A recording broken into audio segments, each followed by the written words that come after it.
Dijkema. De 711 Wendy Hemmer.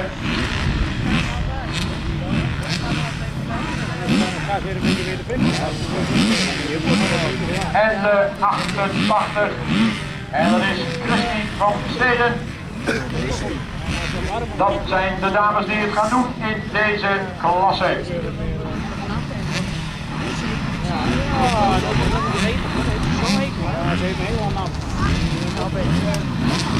Zij is nu ook. En we zijn er weg en het is weer Hebben die daar weer heel goed weg is.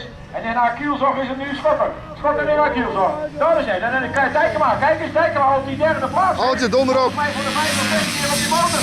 Nou, dat vind ik wel een uitzicht. Om dan toch maar even een derde plaats eruit te halen. Na de tweede start voor vandaag. Maar we hebben hier nog steeds een probleem. Oh, daar gaat ze. Oh, helaas. Dat gaat niet goed.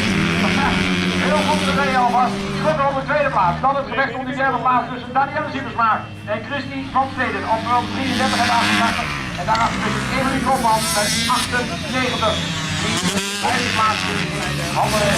En we gaan nog even kijken naar de eerste. Dat is de nummer 11 als Wendy Hemmer op het ijs aankomt. Schotten, de mooie tweede plaats. Van Steden, kijken of er Steden nog wat dichterbij kan komen. En dan is het Kopman die op dit moment de rode lantaarn heeft.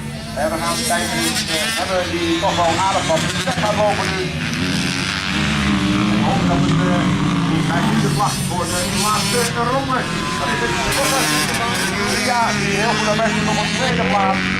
Danielle Siebersma is de derde, de vierde plaats in de woord. Van Steden. En Emily Kopmans sluit de rij. En we gaan de finish meemaken van het nummer 711.